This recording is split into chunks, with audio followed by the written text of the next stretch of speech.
नमस्कार, आप देख रहे हैं पल्स 24 न्यूज में आपके साथ दिव्या पेन्यूली। वक्त हो चला है नेशनल बुलेटिन का, लेकिन उससे पहले डालेंगे हेडलाइंस पर।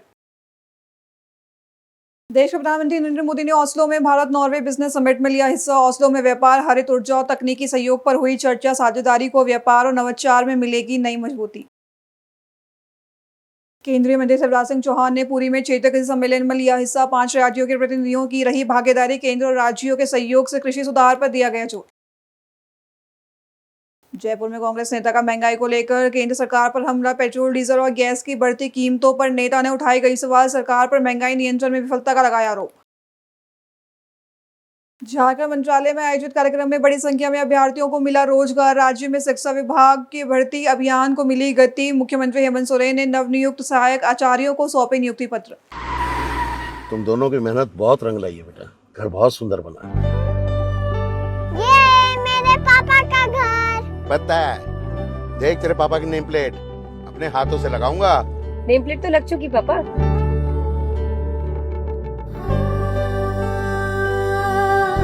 असल मेहनत तो आपने की है पापा, मुझे इस काबिल बनाने के लिए। वो जिंदगी भर किराए के मकान में रहे, लेकिन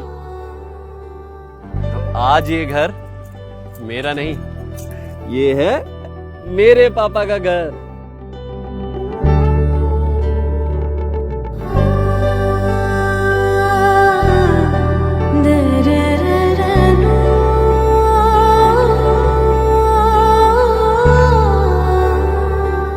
उड़ान सपनों की, आंगन खुशियों का और साथ सकर्णी का।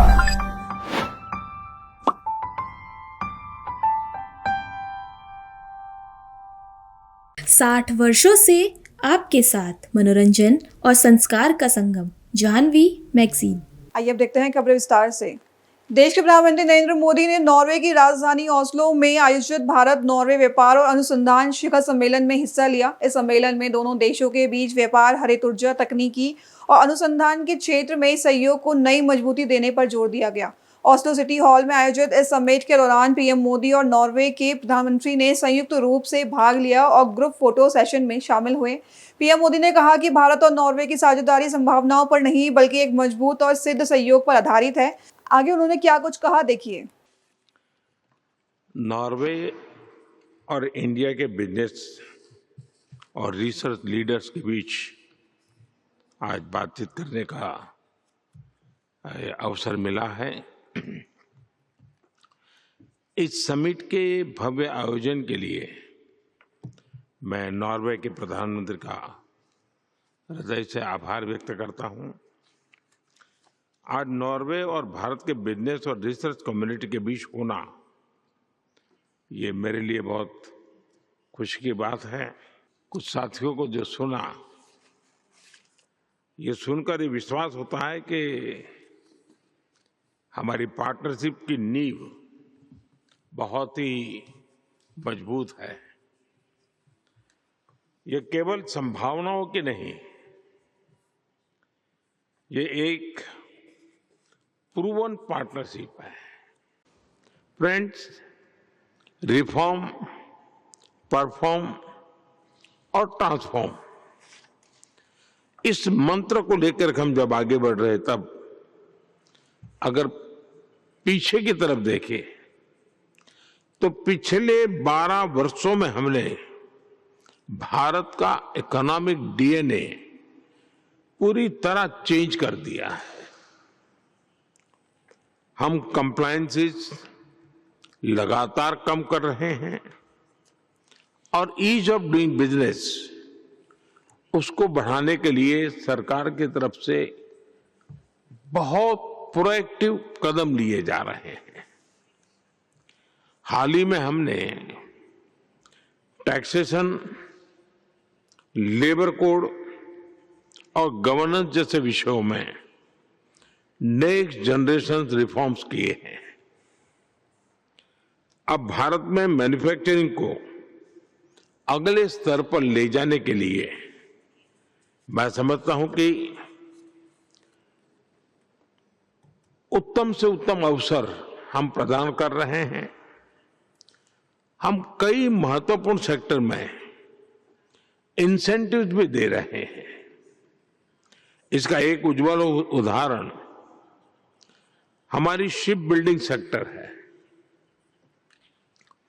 हम इस सेक्टर को एक स्ट्रेटेजिक मैन्युफैक्चर सेक्टर के रूप में बहुत तेजी से आगे बढ़ाने की दिशा में काम कर रहे हैं। हम शिप बिल्डिंग क्लस्टर विकसित कर रहे हैं और एंड टू एंड इकोसिस्टम बना रहे हैं। शिप बिल्डिंग के साथ साथ भारत एमआरओ, ग्रीन शिपिंग और मैरीटाइम सर्विसेज सभी में एक ग्लोबल हब बन रहा है। आज केंद्रीय मंत्री शिवराज सिंह चौहान ने ओडिशा के पुरी में आयोजित क्षेत्रीय कृषि सम्मेलन में हिस्सा लिया, जहां इस दौरान उन्होंने किसानों की आय बढ़ाने और खाद्य सुरक्षा को मजबूत करने पर जोर दिया। पुरी में आयोजित इस कृषि कॉन्फ्रेंस में ओडिशा, छत्तीसगढ़, बिहार, झारखंड और पश्चिम बंगाल जैसे 5 राज्यों के प्रतिनिधि शामिल हुए। शिवराज सिंह चौहान ने कहा कि सम्मेलन का मुख्य उद्देश्य देश की 140 करोड़ आबादी के लिए खाद्य सुरक्षा सुनिश्चित करना और किसानों की आय बढ़ाना है। भाग भवेद, सब सुखी हो, सब निरोग हो, सबका मंगल हो, सबका कल्याण हो, यही प्रार्थना जगन्नाथ महाप्रभु के चरणों में की है। वैश्विक संकट जो आज पूरी दुनिया के सामने खड़ा है वो भी समाप्त हो। प्रधानमंत्री जी के नेतृत्व में एक वैभवशाली, गौरवशाली, संपन्न, समृद्ध, शक्तिशाली, आत्मनिर्भर और विकसित भारत का निर्माण हो रहा है। महाप्रभु के चरणों में यही प्रार्थना की है कि हम प्रधानमंत्री जी के नेतृत्व में इस उद्देश्य में भारत की जनता के साथ मिलकर सफल हो और भौतिकता की अग्नि में दग्ध विश्व मानवता को यही संस्कृति है, भारत की संस्कृति, सनातन संस्कृति, जो शाश्वत शांति के पथ का दिग्दर्शन कराएगी। उनके चरणों में यही भी प्रार्थना है कि विश्व में शांति हो और भारत की जनता सुखी हो। आज हमारी रीजनल कॉन्फ्रेंस है एग्रीकल्चर की, कृषि की, और 5 राज्य उड़ीसा, छत्तीसगढ़, बिहार, झारखंड और पश्चिम बंगाल के 5 कृषि मंत्रीगण, कृषि से संबंधित पूरे वरिष्ठ अधिकारीगण भुवनेश्वर में बैठेंगे। हमारा लक्ष्य है भारत के 140 करोड़ जनता के लिए कभी खाद्यान्न की कमी ना हो, अन्न के भंडार हम भरपूर करें और अन्न उत्पादित करने वाला किसान अन्नदाता नहीं, जीवन दाता है, उसको सुखी कर पाएं, उसकी आय बढ़ा पाएं, आजीविका और कैसे बेहतर चले इसका प्रयत्न कर पाएं और खाद्य सुरक्षा के साथ साथ पोषण युक्त आहार जनता को मिले, उस पे हम सफल हो पाएं। इसके लिए कई योजनाएं केंद्र सरकार की है, राज्य सरकार की है। उन योजनाओं को कैसे हम ढंग से नीचे क्रियान्वित करें, उस पर आज हम विचार करेंगे। चावल और गेहूं के भंडार भरे हैं, लेकिन दलहन तिलहन और कैसे ढंग से पैदा कर पाए, और छोटी जोत का जो किसान है, लैंड होल्डिंग जिनकी कम है, उनकी खेती को इंटीग्रेटेड फार्मिंग के माध्यम से कैसे और लाभकारी बनाए, इन सब मुद्दों पर विचार करेंगे। जयपुर में कांग्रेस नेता टीकाराम जूली ने केंद्र सरकार पर महंगाई को लेकर तीखा हमला बोला है। उन्होंने पेट्रोल, डीजल और गैस की बढ़ती कीमतों पर सवाल उठाए। जयपुर में मीडिया से बातचीत के दौरान कांग्रेस नेता ने कहा कि लगातार बढ़ती महंगाई ने आम जनता की कमर तोड़ दी है। उन्होंने कहा कि सीएनजी, पीएनजी, पेट्रोल और कमर्शियल गैस सिलेंडर के दाम बढ़ने से आम लोगों पर सीधा असर पड़ रहा है। कांग्रेस नेता ने आरोप लगाया कि पिछले कई वर्षों से अंतर्राष्ट्रीय स्तर पर कच्चे तेल की कीमतें कम होने के बावजूद उसका लाभ जनता तक नहीं पहुंचा। देखिए, मैं देखता हूं कि ये मोदी जी का फेल्यूर है। जो चुनाव में भाषण दे रहे थे कि मोदी है तो मुमकिन है, तो मुमकिन हो गया है। डॉलर भी जो है 96 रुपये 35 पैसे पहुंच गया है। ये मोदी जी पहुंचा सकते थे और किसी की हिम्मत नहीं थी। बहुत हुई महंगाई की मार। अब क्या हालत हो चुके हैं, लोगों के पास रोजगार नहीं है, लेकिन महंगाई का जो दंश है वो पूरे देश की जनता भुगत रही है। डीजल, पेट्रोल, रसोई गैस, जेट लाइट का जो फ्यूल है, ये सब बढ़ते जा रहे हैं। सीएनजी, पीएनजी, कमर्शियल सिलेंडर, सबके रेट बढ़ा दिए।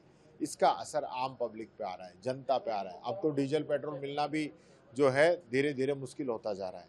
ये हालात, इसका दोषी कौन है? आप युद्ध को दोषी नहीं ठहरा सकते। आपकी प्लानिंग क्या थी? आप तो विश्वगुरु बनने जा रहे हैं, विश्व की तीसरी सबसे बड़ी अर्थव्यवस्था की बात कर रहे थे। क्या हुआ? हकीकत क्या है वो सब पता चल गया। आपका जो इसमें एक्शन प्लान था वो कुछ था नहीं, प्लानिंग आपकी थी नहीं, आपको पता ही नहीं। आप इजराइल जा रहे हो, अगले दिन युद्ध शुरू हो रहा है, इसका मतलब आपको पता ही नहीं है कि क्या हालात विश्व के अंदर होने वाले हैं। दूसरी बात मैं ये कहना चाहूँगा, कच्चे तेल की कीमतें बढ़ी हैं तो कम भी तो हुई थी। पिछले 7-8 वर्षों से मिनिमम रेट पे क्रूड ऑयल आ रहा था, तब उसका लाभ आपने जनता को क्यों नहीं दिया? तब तो पूरा मुनाफा जो है आप और आपकी कंपनियां कमाते रहे, और आज थोड़ा सा कच्चा तेल बढ़ा है तो आप जनता पे थोप रहे हो। आज इन रेट में कच्चा तेल आ रहा है, इन रेट में तो हमारे समय में आता था, और उस समय भी हम 55-60 रुपए जनता को उपलब्ध कराते थे। आपके 100 रुपए का जो डीजल पेट्रोल है उसमें आज भी आप 50 रुपए जो है भारत सरकार और राजस्थान सरकार मिलकर हमसे टैक्स ले रहे हैं। तो ये दिखावा चलने वाला नहीं है। आपका एक्शन प्लान नहीं था, आप फेलियर हैं। मोदी है तो ऐसा ही होगा, ये जनता कहने लग गई है। पेट्रोलियम मंत्री जी कह रहे हैं लगातार 80 दिन से युद्ध चल रहा है, हमने कीमतें नहीं बढ़ाई, कई कंट्रीज ने पहले कीमतें बढ़ा दी, हमने लगातार 4 साल से कीमतों को स्थिर रखा। 4 साल से मोटा मुनाफा ये कंपनियां कमा रही थी। जिन लोगों ने आज कीमत बढ़ाई है तो उन लोगों ने पहले कीमत घटाई भी थी। जब यहाँ कच्चा तेल सस्ता था तो वो पूरा प्रॉफिट, मैंने कहा ना कि ये कंपनियां और भारत सरकार लेती रही, और आज ये कच्चा तेल महंगा हुआ है तो जनता पे थोपना चाहते हैं। और चुनाव थे जब तो आपने किया नहीं। आज 5 राज्यों के चुनाव हुए, आपके मुख्यमंत्रियों की शपथ होगी, बड़ी बड़ी रैलियां हो गई, आपके इवेंट हो गए सारे, तो फिर आपने डीजल पेट्रोल और रसोई गैस महंगी शुरू कर दी। ये चलने वाला नहीं है, सब दुनिया जानती है। युद्ध तो चलते हुए 2 महीने हो गए थे ना, फिर अभी क्यों बढ़ाया? क्योंकि चुनाव थे, आपको सत्ता हथियानी थी, आपको तो अपना राज लेके आना है। बंगाल में टीएमसी के जो नेता थे वो आज मुख्यमंत्री बन गए, आसाम में जो कांग्रेस के नेता थे वो मुख्यमंत्री बन गए। आपको तो बस आपके फूल की सरकार चाहिए, जनता चाहिए जैसे भी रहे, जितनी भी परेशानी हो, आपको कोई फर्क नहीं पड़ता। झारखंड में नव नियुक्त इंटर और स्नातक प्रशिक्षित सहायक आचार्यों को नियुक्ति पत्र सौंपे गए, जहां बड़ी संख्या में लोग उपस्थित रहे। इस अवसर पर मुख्यमंत्री हेमंत सोरेन ने कहा कि राज्य में शिक्षा और रोजगार को लगातार मजबूत किया जा रहा है। झारखंड मंत्रालय में आयोजित इस समारोह में बड़ी संख्या में नवनियुक्त अभ्यर्थियों को नियुक्ति पत्र प्रदान किए गए, जिससे उनके लंबे इंतजार का अंत खत्म हुआ। मुख्यमंत्री ने कहा कि देश के कई हिस्सों में पेपर लीक जैसी समस्याओं से भर्ती प्रभावित हो रही है, लेकिन झारखंड में पारदर्शी भर्ती प्रक्रिया जारी है। और आज आप लोग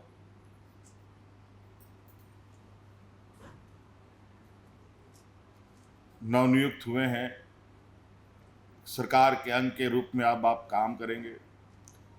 लेकिन ये सिर्फ नियुक्ति नहीं है, आपके माध्यम से हम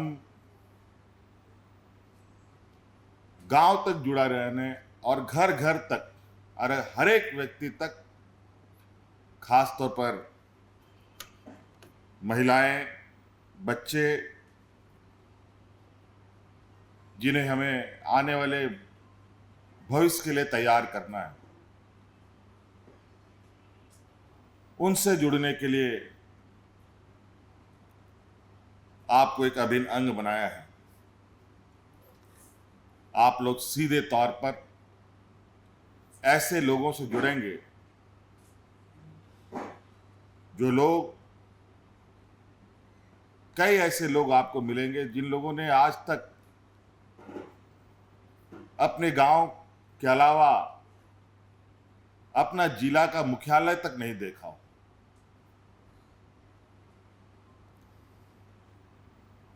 एक सीमित जिंदगी, सीमित क्षेत्र के अंदर ही उनकी जीवन यापन होती रही है।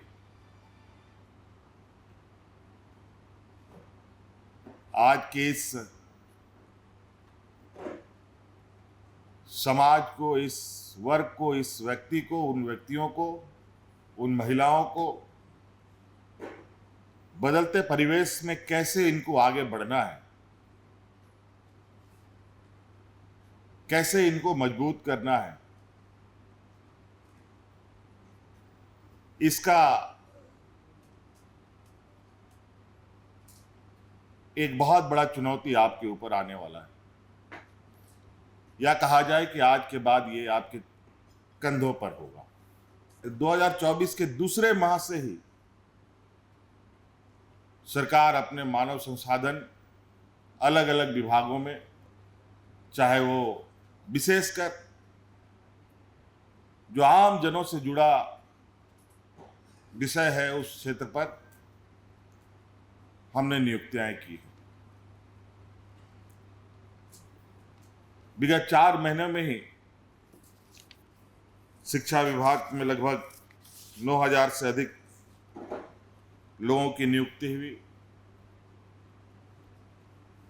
विगत 2 साल के अंदर हम लोगों ने लगभग 15-16 हजार लोगों की नियुक्तियां की और ये अनवरत जारी भी है। अभी और भी तैयारी हो रही है, लगता है कि 2-3-4 महीने में और भी हजारों लोगों की नियुक्तियां होंगी।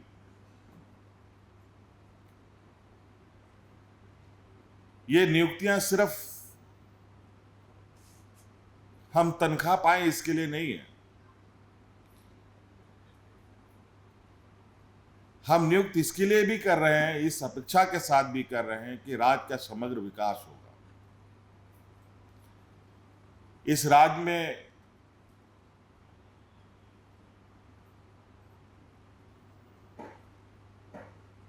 नब्बे 95% ऐसे लोग हैं जो लोग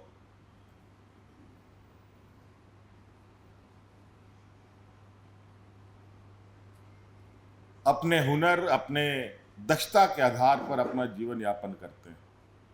लेकिन सच्चाई यही है कि अब वो दौर खत्म जहां महिलाओं को घर के ही अंदर 4 दीवारी में रखने की प्रथा रही है। अब इनको भी बाहर आना पड़ेगा।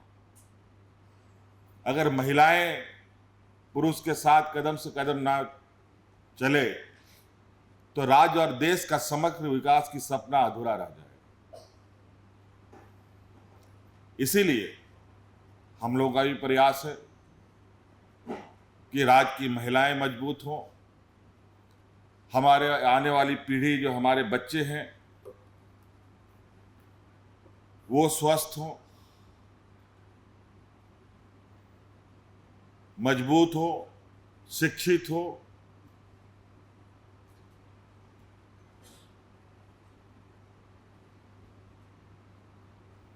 आज यहां आप लोग लगभग 250-300 लोग मौजूद हैं। शायद इससे ज़्यादा कैपेसिटी भी नहीं है इस हॉल का, 250-300 लोगों के बराबर लगभग। अगर हम सब लोग यहाँ इकट्ठे हैं, अगर हम लोगों ने खुद ही ये संकल्प लिया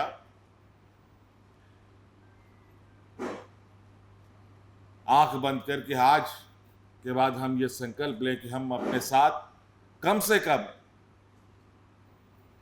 2 व्यक्ति को उस लायक बनाएं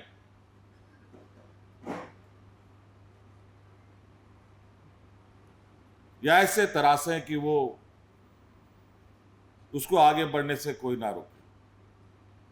तो आज ये 300 आदमी हजारों के बराबर हो सकता है। ये तो हम एक जो चलते फिरते थोड़े से प्रयास पर बदलाव हो सकता है।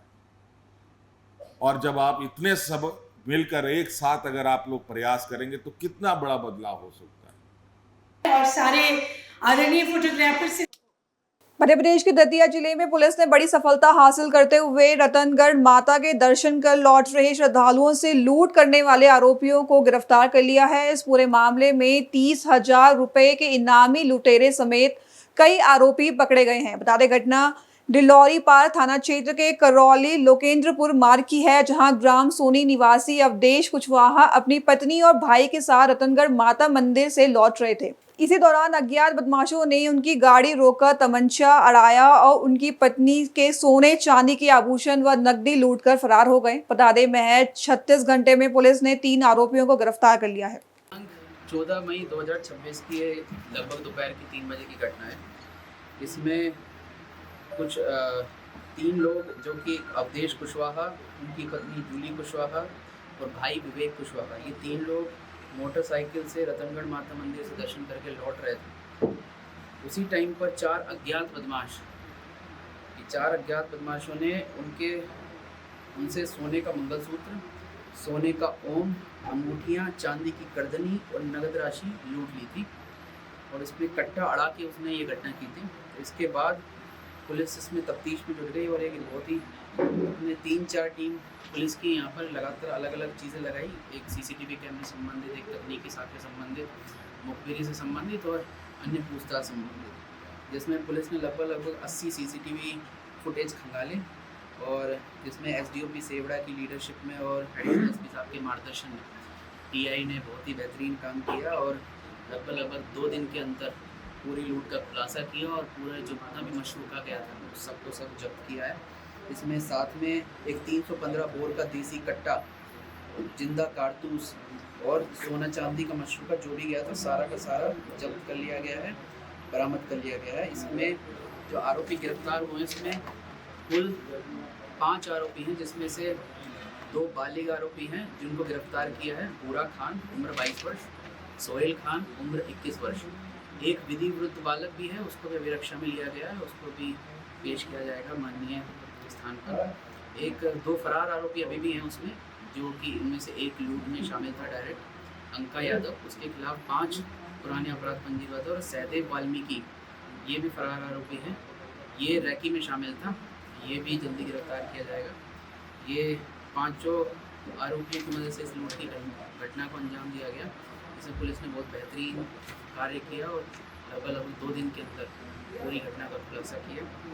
इसके लिए पूरी टीम को जो जितने भी इनाम राशि है वो पूरी दी जाएगी।